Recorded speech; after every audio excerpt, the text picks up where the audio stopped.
Muy buenas noches. Saliéndonos de la rutina de estos días cuando todo parece jugarse entre la coalición de gobierno de centro derecha presidida por el presidente Juan Manuel Santos y la derecha más derecha del expresidente Uribe, hoy queremos plantear el debate sobre la alternancia del poder en Colombia. En los países democráticos del mundo, la alternancia en el poder se da entre izquierda y derecha con todos los matices y coaliciones del caso. Aquí no se da entre izquierda y derecha, sino entre derecha y extrema derecha. Por eso la pregunta para el debate de hoy es ¿qué pasa con la izquierda en Colombia?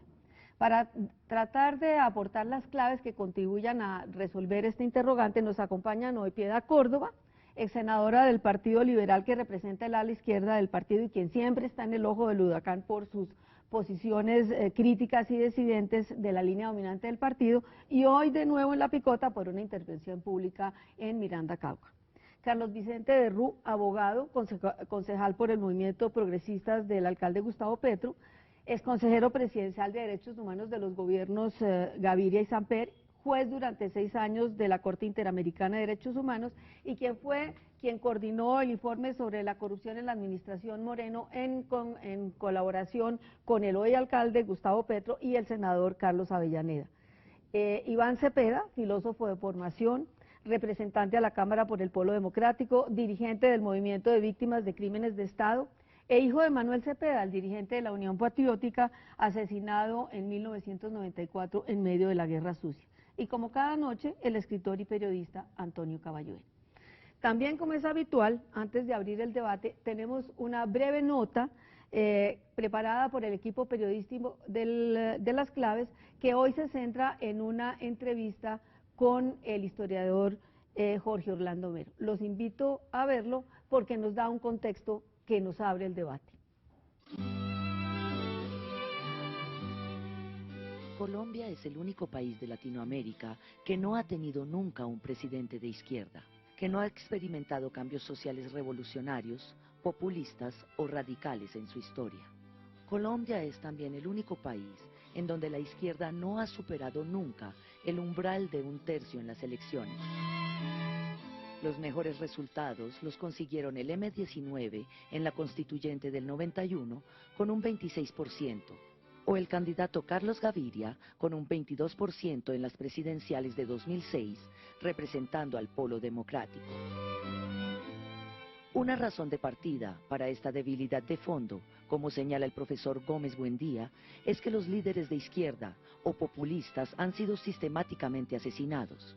Desde Rafael Uribe Uribe o Jorge Eliezer Gaitán hasta Carlos Pizarro o Bernardo Jaramillo más recientemente. Pero hay más razones, ancladas en nuestra realidad contemporánea. El historiador Jorge Orlando Melo analiza las raíces de la ausencia de una izquierda fuerte y organizada en Colombia. Colombia tuvo en el siglo XIX 2 partidos políticos muy fuertes, liberal y conservador, como otros países latinoamericanos, pero acá, por diversas razones, el regionalismo, etcétera, la lealtad de la gente se fue mucho a los partidos. Eso dio una fortaleza peculiar a estos partidos. Y cuando los cambios sociales del siglo XX crearon nuevas clases sociales, obreros, grupos de artesanos independientes, todo esto, generalmente la fuerza de los partidos fue tan grande que casi todo, las nuevas propuestas se encauzaron dentro del Partido Liberal. El Partido Liberal se volvió una especie de alianza de centro con sectores de izquierda nuevos. En los años 50, Colombia entró en un conflicto precisamente por ese enfrentamiento tan extremo de los partidos, en un conflicto de violencia, y en cierta manera eso destruyó los partidos, que en otras partes se habían destruido por el ascenso de clases medias, de los radicalismos de terceros partidos. Los destruyó, pero en el momento en que los destruyó, Colombia, que venía de este ejercicio de violencia, entró en el juego también de la perspectiva de la guerrilla. La violencia formó grupos guerrilleros y en los años 60 se formaron los grupos de guerrilleros influidos por las perspectivas marxistas, revolucionarias, chino, cubano, etcétera. Y yo creo que allí fue donde se creó un poco la paradoja de que en el momento en que los partidos se estaban destruyendo, se impidió la consolidación de partidos alternativos por el hecho de que lo que se legitimó fue la idea de que a esos partidos había que destruirlos, de acabar el bipartidismo mediante la revuelta armada. y no mediante la lucha política. Para Jorge Orlando Melo, la existencia de la guerrilla no solo no ha contribuido a que se produzcan cambios sociales, sino que ha significado un lastre para la consolidación de una izquierda desarmada y con posibilidades de gobierno. El campo existe, pero lo que sigue dominando es un poco el problema de la seguridad, por varias razones. Por una parte porque en un estado que no tenía la capacidad de responder a la guerrilla en forma adecuada, mucha de la respuesta a la guerrilla fue en los mismos términos de la guerrilla. La guerrilla decía, se justifica el uso de las armas, y la gente que estaba afectada por la guerrilla dijo, ah, sí, se justifica, pues vamos a formar grupos armados. Y formaron grupos que además tomaron el mismo nombre que tenían los grupos de la guerrilla, autodefensas. La autodefensa fue el término que se inventó las FARC, y después resultó que le formaron autodefensas para autodefenderse de la guerrilla. Y eso creó unos poderes extraordinarios, porque esas autodefensas estaban basadas en el poder de la tierra, en el narcotráfico, en el apoyo de los poderes políticos tradicionales extraordinarios. En cierta manera, la izquierda, la guerrilla, creó un enemigo, un Frankenstein, que fue, con su argumento de la legitimidad de la violencia, legitimó en forma indirecta una respuesta que creó unos poderes muy grandes. Entonces destruyeron todas las bases del sindicalismo rural, las bases ideológicas, que es mucho el maestro, ese tipo. La gente que tenía una sensibilidad de izquierda fue muy amenazada. En Colombia, el juego de popularidades y futuros gobiernos no se dirime entre izquierda y derecha, sino entre dos derechas, la neoliberal, que representa a Juan Manuel Santos, y la extrema derecha, que representa a su antecesor Álvaro Uribe. En este escenario, son muchos los que se preguntan, ¿qué pasa con la izquierda en Colombia? Bueno, la pregunta queda planteada. Antonio, usted que conoce profundamente la historia de este país, ¿podría aventurar una respuesta y darnos algunas claves para contestar hacia dónde va la izquierda? Digamos, la respuesta común es la del conflicto y la queja legítima de los grupos de izquierda de que sus líderes son silenciados, amenazados o desplazados. Silenciados por la muerte, correcto, asesinados, amenazados, desplazados. ¿Hay explicaciones distintas que puedan dar para por qué es tan débil la izquierda en Colombia? Sí, yo creo que una cosa que apunta a Jorge Orlando Melo es cierta, que es la existencia de la lucha armada, eso, pero ante todo yo creo que existe un sectarismo dentro de los distintos grupos de la izquierda, es una izquierda cainita. Aquí los partidos, los distintos grupúsculos, porque todos han sido grupúsculos realmente, de la izquierda son más enemigos entre sí los unos de los otros que de la derecha, que los amenaza y los persigue. El Partido Comunista, por ejemplo, ha sido siempre acusado por los demás sectores de izquierda, por los demás grupúsculos de izquierda, por los trotskistas, por los maoístas, de dinamitar desde dentro las tentativas de unión de la izquierda que se han hecho repetidamente, porque aquí la unión de la izquierda es un llamado permanente, y cada vez que se ha logrado algún tipo de unión efectivamente para, en general por razones electorales, para presentaciones electorales, eso no ha durado nunca. Lo acabamos de ver con el Polo Democrático, que ha vuelto a estallar. Es el estallido más reciente dentro de las tentativas de unión de la izquierda en Colombia. Sí, justamente los que estamos aquí pues representan tres grupos completamente en este momento enemigos dentro de la izquierda. Grupo progresistas del alcalde Petro. Tanto como enemigos, perdón. Contradictores, digamos. Salgamos de la terminología de enemigos a la de contradictorios. Sí, bueno, la contradicción fraterna. La izquierda, el ala izquierda del Partido Liberal, prácticamente la única representante es Piedad Córdoba dentro del Partido Liberal. El Partido Liberal es cada día más un aparato de la derecha. Y el Partido Comunista, Iván Cepeda, no son, dicen ellos que no son enemigos, pero la verdad es que se comportan como si lo fueran. Bueno, doctor Cepeda, ¿quiere...? Bueno, yo creo que la primera responsabilidad en esto, por supuesto, la tiene la izquierda y sus errores, sus lastres, sus desenfoques, sus sectarismos, y en esto no hay que digamos, ir a buscar en otros responsabilidades propias. El ahogado, Efectivamente, pues, aguas arriba, no, el ahogado pero está también es cierto que la izquierda ha ido aprendiendo de sus problemas y de sus errores. Yo no creo que la izquierda hoy sea un fenómeno marginal de la sociedad colombiana. Creo que precisamente es el centro de muchos debates. Sí, no, no, Debates, no es un fenómeno marginal ni mucho menos, pero es un fenómeno difuso a la vez. Sí, yo creo que somos muchos pero mal organizados, más bien. Ahora, ¿qué ha pasado en la historia reciente? La izquierda ha comenzado a gobernar el país. Ese es un fenómeno innegable, lo ha hecho con sus problemas, sus defectos y a veces con problemas que ha llevado a dirigentes de izquierda a la cárcel por hechos de corrupción. Y eso, digamos, es parte de un proceso político que nos va a llevar al poder. Estoy convencido de eso en el próximo futuro, no muy lejano, creo yo. La izquierda tiene que resolver varios problemas. Uno de ellos es el gigantesco desafío que no es solamente para la izquierda, sino para el país de buscar la solución del conflicto. Y en eso la izquierda juega un papel protagónico, no un papel marginal, no es parte del problema, sino de la solución. Un otro problema, tiene que aprender a gobernar y tiene que aprender a resolver sus problemas internos mediante una discusión civilizada. Es cierto, muchas veces hay más discusiones personalistas, hay más discusiones que obedecen a asuntos secundarios que a problemas de programa e ideológicos, y en eso hay que hacer un aprendizaje. Pero por último diría esto, a la izquierda no se le perdonan los errores. Digamos, la derecha se vive dividiendo, digamos, ¿cuál partido? El Partido Conservador, el partido de la U, pero tiene el poder y tiene los mecanismos para resarcir a base de clientelismo y de prebenda siempre sus divisiones. Y digamos que el hecho de que el Partido Conservador tenga una división no es un titular de prensa, pero en cambio el Polo Democrático, los progresistas u otras formaciones de izquierda tienen discusiones e inmediatamente la conclusión es se acabó la izquierda, lo que venía bien ya se echó a perder.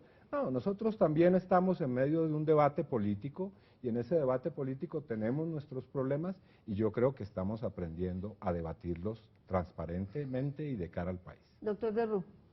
Bueno, yo comparto la tesis básica de Jorge Orlando Melo, de acuerdo con la cual la existencia de un conflicto armado ha sido un obstáculo para el surgimiento de una izquierda fuerte y poderosa en el país, que acceda al poder. Entonces tenemos ahí un problema complicado. No quiere decir que entonces la izquierda, mientras no haya paz, no va a poder aspirar digamos, con realismo a alcanzar el poder, pero sí es un problema muy complicado. Y fíjese que ese ha sido un factor de división dentro de la propia izquierda. ¿Cuál es la actitud que la izquierda, que trabaja en el marco de la Constitución y de la ley, asume frente al conflicto armado? Desde luego, yo rechazo a profundidad, además porque es carente de toda objetividad la afirmación de que toda la izquierda, que la izquierda es cómplice de la guerrilla o que son, digamos, su brazo político, etc. Por supuesto que no, ese es un enfoque sectario, ese es un enfoque que falta la verdad. Pero es un enfoque que tiene una base en la realidad, que es la tardanza, digamos, de los distintos grupos de la izquierda en rechazar la lucha armada, la combinación de las formas de lucha. Es posible, pero pasar de allí a decir que la izquierda, los partidos que usted ha mencionado, el Partido Comunista, el marxismo trotskista, maoísta, etcétera, más otra izquierda, digamos, no marxista, etcétera, es una aliada de la guerrilla, es una expresión de sectarismo, no es objetiva, pero también es un hecho que, como usted acaba de decirlo, Antonio, a la izquierda le faltó claridad en relación con la condena de la lucha armada. Formular políticamente una condena de la lucha armada, ¿sí? Y de conectarse a unas demandas, ojo con lo que voy a decir, de seguridad de sectores afectados por la lucha armada, no solamente por agentes del Estado, que violan los derechos humanos y el derecho humanitario, ni por los paramilitares, sino también por la guerrilla. Y digamos, nosotros no hemos sabido desde la izquierda manejar ese clamor de seguridad de esos sectores de población, a quien había que atender en un marco de respeto por la ley, por los derechos humanos, por el derecho humanitario y sin sacrificar un enfoque de búsqueda de solución política del conflicto armado.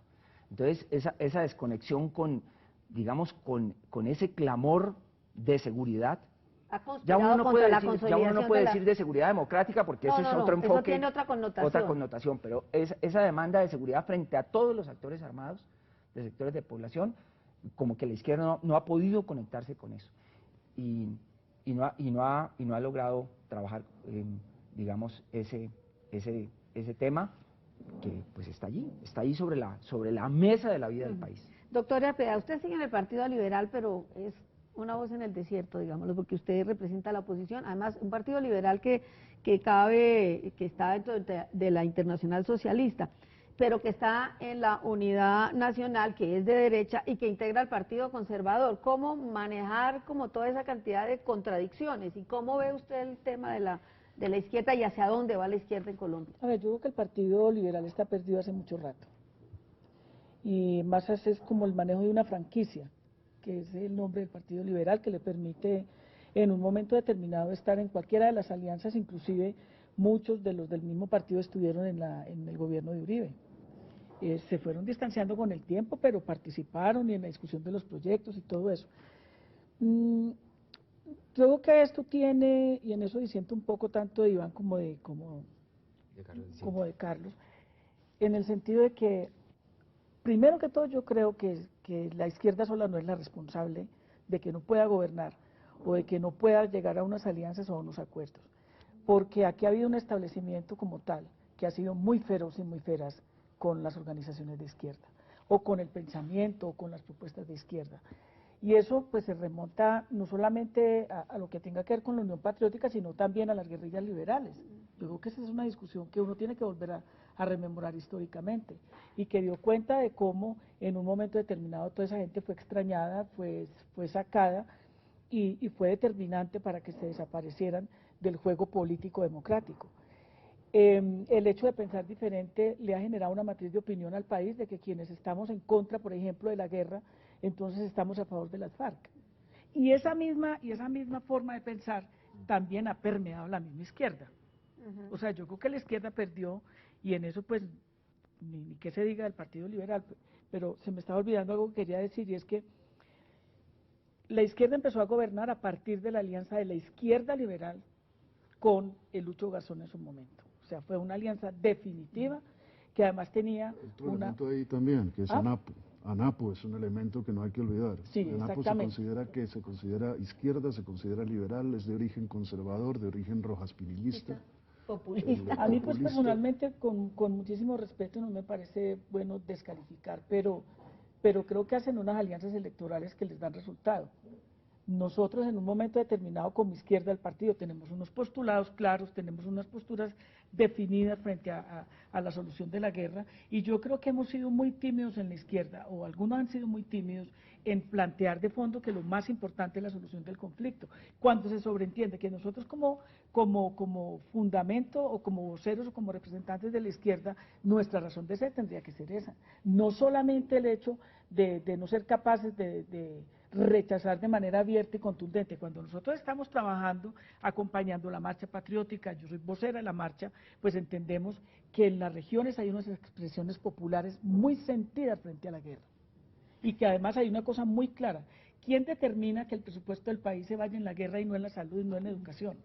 Es quienes conforman esa unidad nacional en un momento determinado. Uno podría decir que a la debilidad de la izquierda, aparte del conflicto y todas las amenazas y todo, ha contribuido a esa estabilidad del establecimiento que se reacomoda, pues tanto que tenemos María una Elvira, coalición donde conviven liberales, reconservadores, semiconservadores, semiliberales. una estabilidad del establecimiento que se confunde tranquilamente. O sea, yo no veo en qué se diferencia quienes hoy están en la unidad nacional del Partido Liberal con los conservadores o con los uribistas. Yo no entiendo cuál es. Eso viene de hace bastante tiempo. Exactamente, yo iba para allá. Sí, pero justamente le pregunto a usted que iba para allá, ¿por qué no ha ido para allá? Usted sigue siendo... No, iba para, ¿Por qué aferrarse a un partido con el que usted ya no comparte tantas cosas? No, yo iba para allá, pero iba a decir otro argumento. No, yo creo que en el Partido Liberal hay unas expresiones muy claras, no soy solamente yo. O sea, yo tal vez puedo ser la figura que más aparezca. La que más lograda para decirlo en términos coloquiales. Sí, y la que no tiene miedo de decir las cosas, la que controvierte, la que tiene demandada la dirección del partido, bueno, Esas son reacciones, inclusive las de Simona, a lo que yo he venido haciendo. Pero hay mucha gente en las regiones que comparte, De o las que bases compartimos, liberales. y que compartimos, de izquierda liberal, al punto de que nosotros estamos en Marcha Patriótica como izquierda liberal, en cada uno de los departamentos. Pero Antonio, a lo que yo iba era una cosa que no quiero dejar que se me pase, y es la siguiente, mire, el establecimiento ha generado una matriz de opinión. Es que a nosotros se nos olvidó lo que pasó con la Unión Patriótica. Yo fui compañera de tu papá en el Senado y nosotros dábamos debates importantes y estábamos en la discusión sobre la aplicación de la Constitución del 91. ¿Y qué pasó con Manuel? Manuel para mí era un tipo inofensivo, era producto de unos acuerdos, era la presencia de él en el Senado y de un movimiento político. Lo asesinaron. Entonces, todo eso ha sido un antecedente. Sí, Bueno, Iván está que se habla desde hace rato, ustedes, doctor. Yo quiero no dejar la sensación, por supuesto, de decir que no ha habido todo eso y muchísimo más.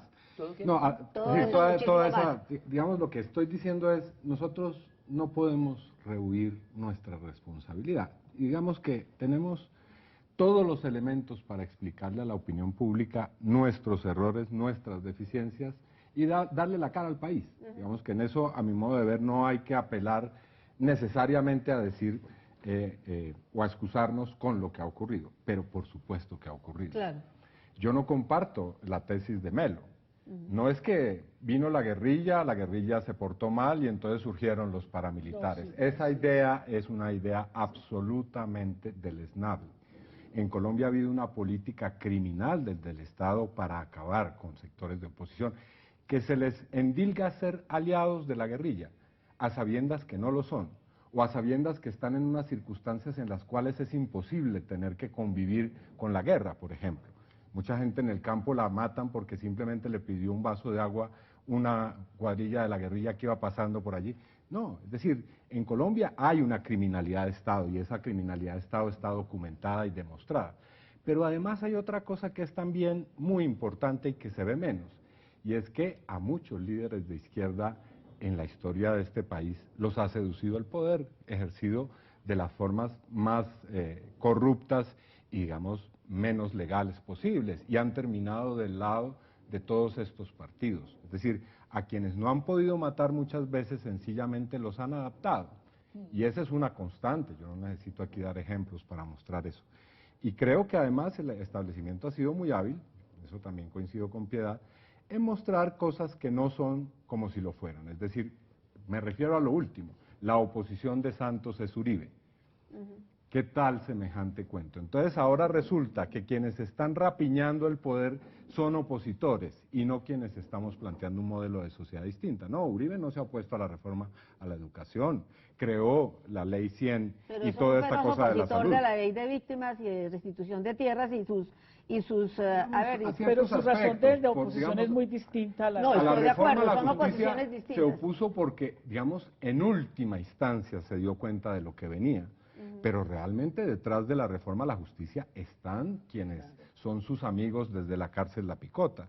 No, la oposición somos nosotros a este gobierno y lo hemos demostrado.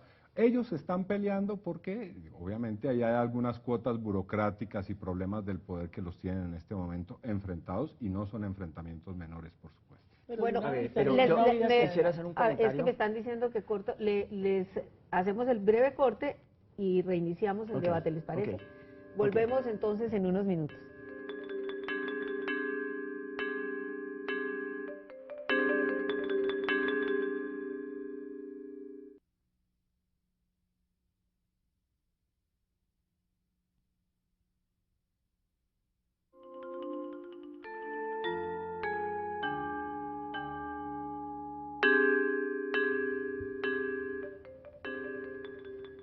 Bueno, reanudamos la discusión. El doctor Derrum quería hacer una acotación a los comentarios que habían hecho el doctor Cepeda y la doctora Piedad. Sí, yo creo que si uno revisa la historia latinoamericana comparada, estoy de acuerdo con Iván y con Piedad. Es digamos, el establecimiento colombiano, históricamente, los sectores dirigentes, las clases dirigentes han sido de lo más reaccionario, ¿sí? Este país es un país cerrado sobre sí mismo, manejado por unas élites sumamente, digamos, excluyentes. Eso es absolutamente cierto. Y frente al surgimiento de movimientos distintos de transformación de izquierda, ¿sí? pues no voy a dar nombres, pero a todos se nos ocurren, los de dirigentes, lamentablemente, fundamentalmente del Partido Conservador, supremamente sectarios en mover el Estado contra esas expresiones. Pero ojo, hay países parecidos. Fíjense, estaría el caso de Ecuador, por poner uno, ¿sí? Estaría el caso de Bolivia, etcétera, donde la izquierda logró remontar y superar eso, poniendo muchos muertos, entre otras cosas. Aquí no se ha logrado, y yo sí creo que la persistencia de la lucha armada que se predica de izquierda ha sido un obstáculo para que nos conectemos con el país. Pero yo quisiera proponer que nos saliéramos un poco del marco histórico y pensáramos en el aquí y ahora. Bueno, entonces, ¿cuáles son los desafíos que tenemos, para conectarnos, quienes nos consideramos de izquierda? Que fundamentalmente, ¿qué queremos? Una sociedad de profundas libertades democráticas, pero también de una gestión desde el Estado muy profundas hacia la construcción de igualdad y de equidad social. Quienes compartimos eso, ¿cómo nos conectamos con las grandes mayorías para lograr eso? En el aquí y en el ahora. ¿Sí? Más que echarle las culpas a la guerrilla, aunque ese es un debate muy interesante académicamente, pero políticamente, ¿cómo avanzamos? Yo creo que el reto más importante que tenemos aquí en la izquierda es el proceso de la unidad, de lograr la unidad. El Partido Comunista acaba de hacer su congreso también, el Polo, un foro ideológico, y uno lee las conclusiones, por ejemplo, del Partido Comunista, y son conclusiones que nosotros los de la izquierda bajo ninguna circunstancia podríamos oponernos. O sea, y no hay nada que uno diga para qué, cuando entre otras cosas comienzan con un punto que en el caso nuestro, muy importante, la solución política y negociada del conflicto.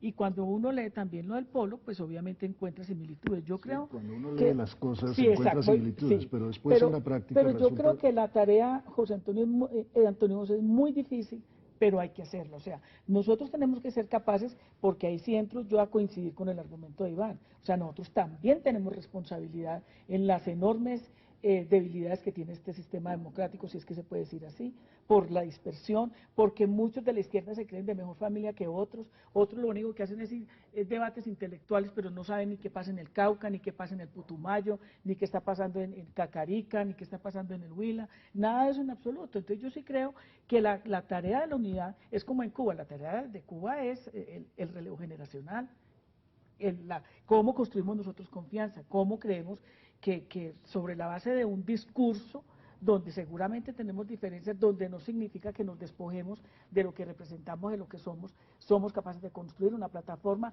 hacia un Estado democrático profundo, y con ejemplos muy claros, el sistema electoral de este país, doctor.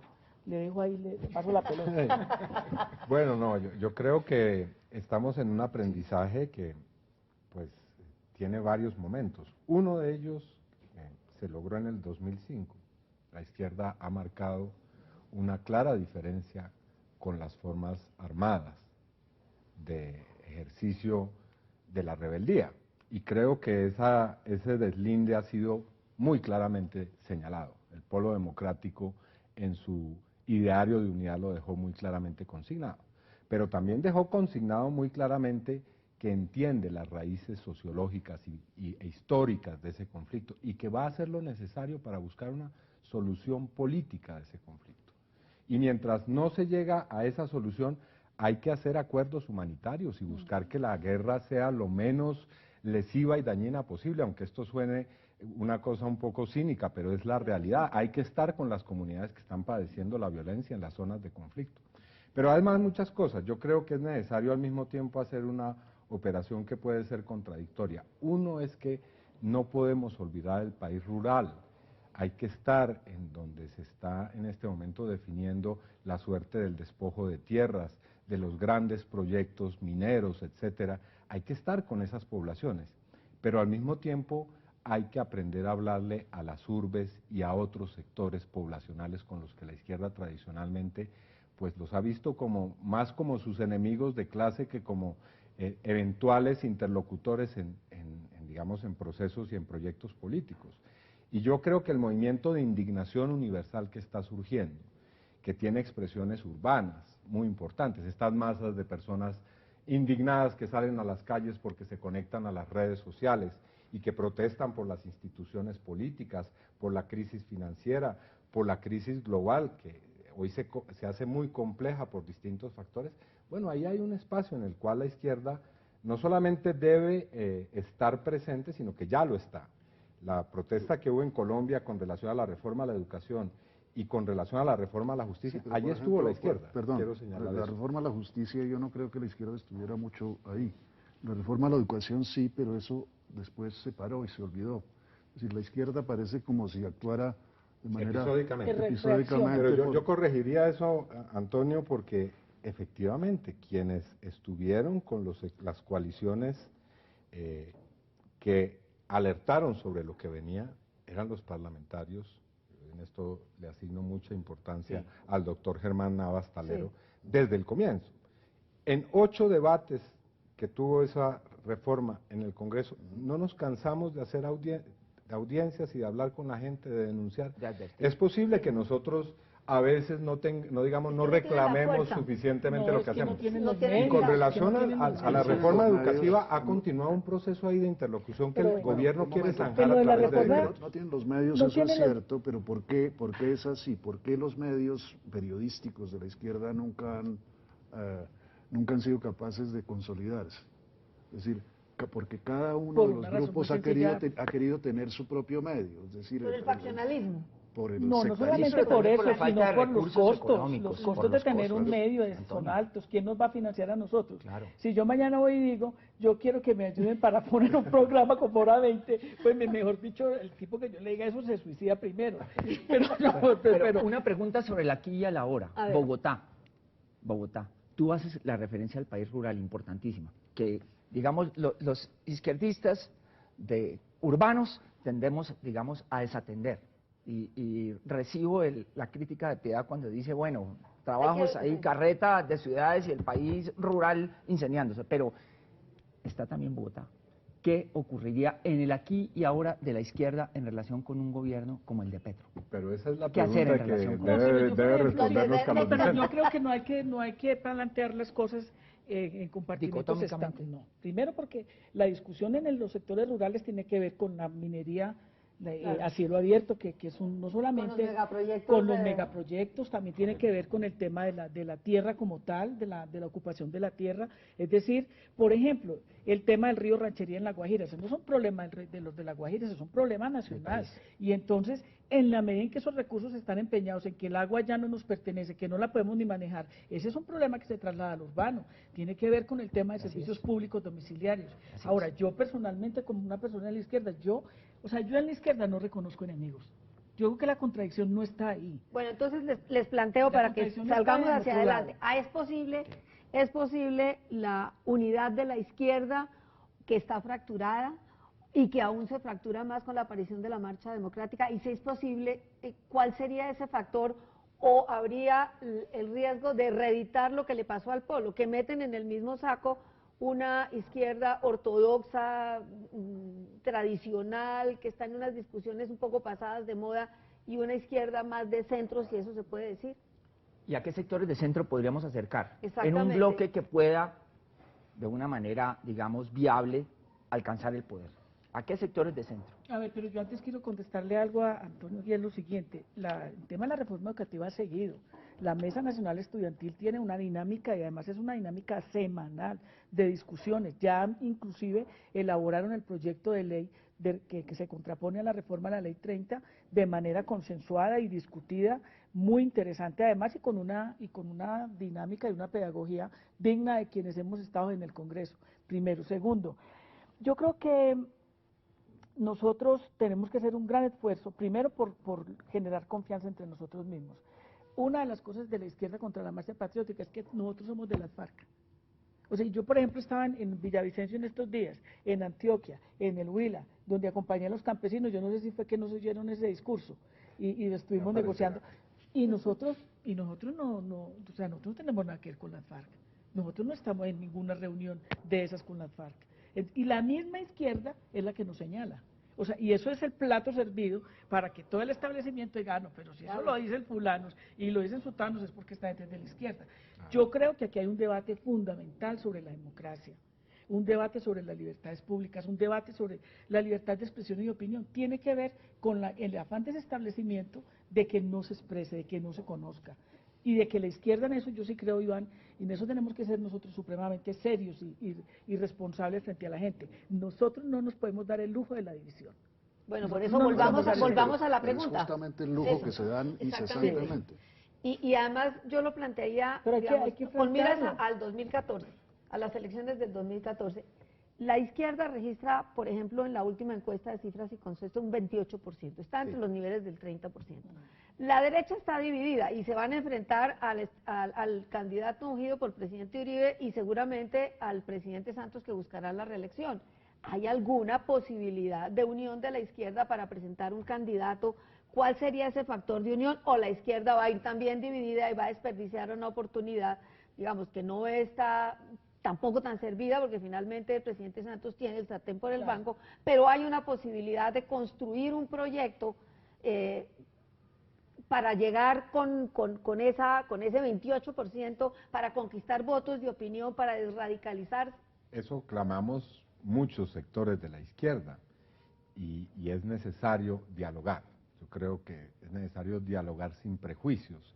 Muchas veces he notado con preocupación que líderes de izquierda hablan con mayor facilidad con líderes de la extrema derecha y, digamos, tienen un diálogo mucho más civilizado que con los líderes de la propia izquierda. Es decir, ¿Y a qué atribuye usted esa? yo creo que esa es una, digamos, tal vez diría que el trabajo ha sido muy eficientemente hecho. Es decir, han logrado construir entre nosotros, digamos, una tradición de antropofagia, de cainismo, que efectivamente ¿Qué melodía han hecho? yo Digamos, el yo creo que hay detrás de eso, Pero- hay una parte del trabajo. Por supuesto, vuelvo a mi afirmación Que inicial. usted tiene responsabilidad. Nosotros somos los primeros responsables de lo que hacemos.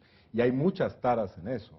Taras de esquemas ideológicos heredados, digamos, de ver en el otro por excelencia un competidor y un enemigo, y no precisamente con quien se debe construir un proyecto. Así que hay que abrir esa discusión y hay que abrirla. Muchas veces se piensa que con quien primero hay que hablar es con el centro y después con la izquierda. No, hay que abrir un diálogo entre nosotros en primer lugar y poner las cartas sobre la mesa. Es muy importante que no haya doble agendas en esto, de muchos lados. Es decir, que todo el mundo muestre qué quiere con sus cartas y con sus posiciones. Y yo creo que ese diálogo lo podemos tejer. Quiero decir sobre esto una cosa en particular. No se puede estigmatizar ningún sector de la izquierda. Hay que abrir esa mesa, que todos estemos y podamos compartir un diálogo. Digamos Por ejemplo, la marcha patriótica es legítima y es una expresión legítima con la cual hay que contar hoy y con la cual hay que dialogar y que hay que cerrar la puerta a que se intente meter en el mismo patrón que fue la Unión Patriótica en términos de querer generar una especie de imagen que va a permitir después un exterminio. Yo creo que eso es una Iván, situación muy grave. ¿cuál debe ser la relación con los grupos armados, justamente? Porque es ahí donde No, es que está... yo no creo que tenga que haber relación. Es que yo creo que lo que hay que hacer es terminar la guerra, o sea, terminar el conflicto. Sí, claro, pero el eso debate no es- tiene que ser ese. Eso no y se hace tiene por que- una decisión... Yo diría Pero que tiene es que ser en primer lugar una una decisión relación de Estado. transparente Tiene que y ser de una cara al decisión del país. Estado, No puede haber, digamos, relaciones por debajo de la mesa. Naturalmente, Primer pero tiene que asunto. haberlas por Segundo encima de la asunto, mesa. nosotros tenemos que, digamos, ser muy claros en esto. Si queremos que la gente que está hoy en la guerrilla venga a hacer política, pues a eso hay que meterle las manos. Es decir, no es posible que surja expresiones políticas que pueden favorecer que la guerrilla termine de ser una expresión armada e inmediatamente se diga, bueno, aquí ya viene. No, yo creo que es necesario Hay que abrir la puerta a eso, propiciar la pero fíjate, el punto es este. Si, mientras haya conflicto, desde la izquierda se debe hacer, por supuesto, un llamado persistente hacia la solución política de ese conflicto, ¿sí? Por supuesto, y Y el buscar rechazo fórmulas, abierto a la lucha aproximaciones, etcétera. Pero la lucha armada, de todas maneras, por lo menos en un lapso, va a persistir, y es un enfrentamiento entre la guerrilla y el Estado, ¿sí? Si nosotros aspiramos a ser Estado, necesitamos proponer una fórmula desde el Estado.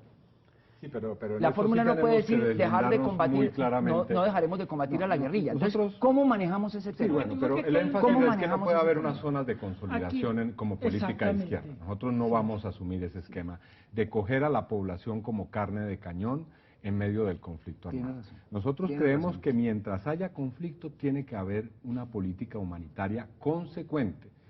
y que tampoco dilate el conflicto. Nosotros le hemos exigido con piedad a la guerrilla fin del secuestro, O sea, el Estado fin cumple de, su tarea de fin enfrentar a la de guerrilla, reclutamiento pero forzado convoca de la menores. humanización del conflicto.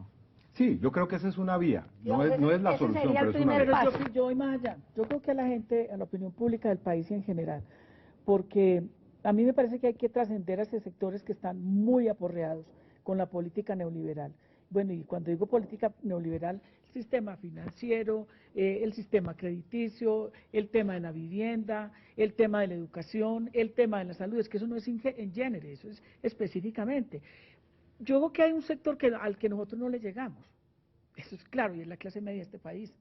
Pero nosotros en la pelea o en la discusión que damos en el Congreso, la mayoría de las veces le Pero peleamos. la pregunta es ¿por qué no les llega? No Es le- decir, yo ¿por voy- qué no, como decía el no le doctor Berro, llegamos, ¿por qué no se no le conectan? llegamos porque hay una razón muy sencilla además. O sea, primero tenemos unos medios persiguiéndonos, ustedes son la excepción, diciendo que somos esto, que somos aquello, y uno muchas veces no tiene nada que ver, inclusive con lo que plantean. Segundo, porque es que yo creo que al país no le ha quedado claro qué es la negociación política, qué es la solución política. O sea, ¿qué es lo que pretendemos hacer con eso? ¿Por qué buscamos que se acabe la guerra no a través de la militarización, sino a través del debate? ¿Cuáles son las reformas que este país necesita? Porque hay una cosa, el establecimiento y la derecha manda este país desde hace 150 años o 200. ¿Por qué entonces somos los más pobres de América Latina? ¿Por qué entonces los más seguimos desiguales. y los más desiguales de América Después de Latina Anquítalos. cuando tenemos los recursos no para ser los más pobres, sino para construir la inclusión y la justicia social? O sea, yo creo que la discusión está sobre eso. Nosotros no logramos Sí, pero eso es trascender un poco pretender que la derecha haga políticas de izquierda. No. Nosotros lo que pretendemos es que se nos den las garantías a las que tenemos derechos, como colombianos y colombianas, y como parte del ejercicio, del desarrollo del ejercicio de hacer política. Pregunto, O sea, ¿ha habido algún cambio entre los 8 años del gobierno de Uribe, que fueron claramente estigmatizadores, los persiguieron, los chuzaron, etcétera, y este gobierno que habla, que dice, digamos, que parecería que al hablar de que tiene la llave de la paz en el bolsillo, pues sí quiere llegar a un punto de negociación con las guerrillas? Hay, si se dan hay las algunos condiciones? cambios y nosotros hemos valorado selectivamente esos cambios. Por ejemplo, que Sí. el presidente diga que quiere una negociación es algo importante. Lo que le reclamamos es que hasta ahora son palabras, no vemos que eso avance y deseamos que lo haga. Vemos un mejoramiento de relaciones con los países de frontera y eso también lo hemos saludado. Pero, digamos, en el tratamiento de la oposición política siguen matando personas de nuestros partidos y de nuestros movimientos. Los líderes de restitución Todos de los víctimas. líderes agrarios e indígenas Las están regiones hoy en conflicto, eso es amenazados así. muy gravemente. Las zonas que el gobierno llama de consolidación son los peores sitios de corrupción donde gobierna la mafia sin ningún recato. Así que Y donde no allí hay hay seguimiento a los digamos, recursos. una continuidad con otras formas y otro lenguaje realmente. pero yo también pienso que no hay, o sea, yo creo que hay selectivamente eso que tú anotas.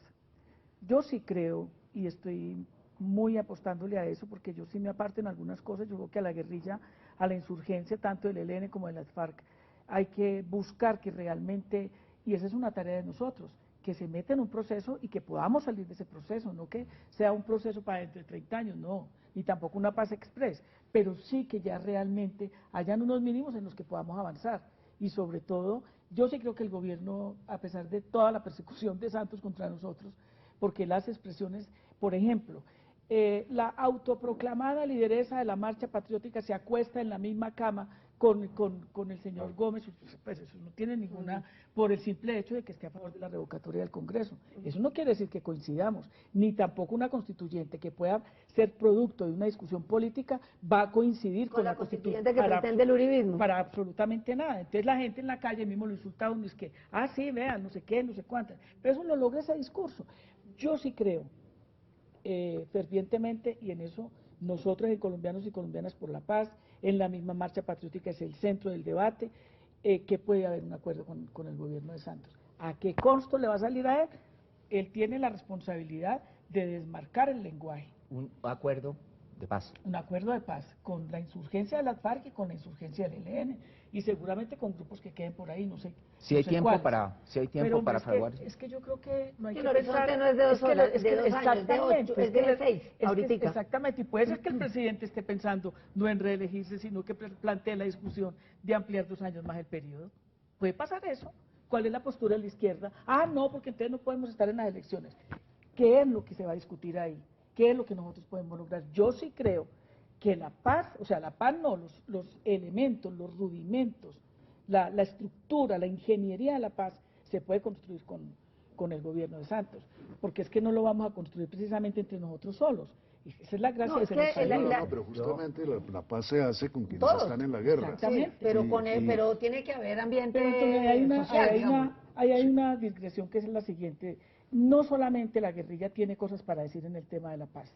No, no, Nosotros naturalmente también, los todos que no tienen. estamos armados, tenemos profundas discusiones con el modelo de este país, que inclusive pueden ir mucho más allá de lo que plantea la izquierda, lo que plantea, perdón, la insurgencia en su momento determinado.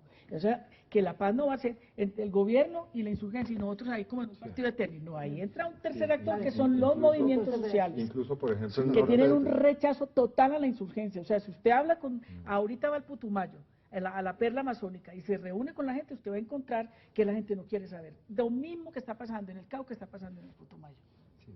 incluso yo creo que más allá, sí, quienes pactan la paz son los que están en la contienda, Las partes, digamos. por supuesto, pero hay experiencias como la de Irlanda del Norte en la que paralela a la mesa en la que estaban discutiendo pues los armados, había otros diálogos en la sociedad interesantes. Estaban discutiendo, por ejemplo, los empresarios con los trabajadores, estaban discutiendo los terratenientes con los campesinos. Yo creo que, sin lugar a dudas, eso no es lo que resuelve el conflicto, pero sí tendríamos que promover una cierta forma de dialogar seriamente en Colombia entre sectores que tradicionalmente, si se han sentado a dialogar, es para que haya una mentira o una apariencia de diálogo. ¿Qué es lo que hace ahora el gobierno con las consultas? Yo quisiera observar lo siguiente.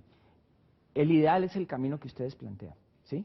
Que en un horizonte temporal corto se llegue a la solución política del conflicto armado. Eso sería extraordinario, ¿sí? Extraordinario, y digamos hay que apoyar eso, apostarle a eso, trabajar por eso, con toda la complejidad que ustedes mismos han descrito. Bien, pero pensemos en otro tipo de escenarios, en que tiene que pensar también la izquierda, ¿sí? Supongamos que eso no se cocine tan rápido, que no se concrete tan rápido. ¿Qué hace la izquierda? ¿Cómo se conecta con las grandes mayorías? Perdón, una observación. No nada distinto. Perdón, Es ok. así. Leen, Piedad formulaba una serie de planos de acción de las políticas públicas hacia la construcción de una sociedad más igualitaria. Hay que trabajar a profundidad en eso. Yo ahí veo que las cosas están dadas para unos acuerdos muy profundos y de posibilidades corazón. de madurar ese proyecto para, digamos, claro, que sea una claro. alternativa real, viable Sí, en pero las próximas surge un elecciones, punto. o seguirán divididos. Surge un punto en el cual se requiere un diálogo de una gran franqueza, ¿sí? Y un diálogo fraterno entre la izquierda. Sigue siendo el problema bueno. Si el conflicto armado se prolonga, ¿Qué hacemos?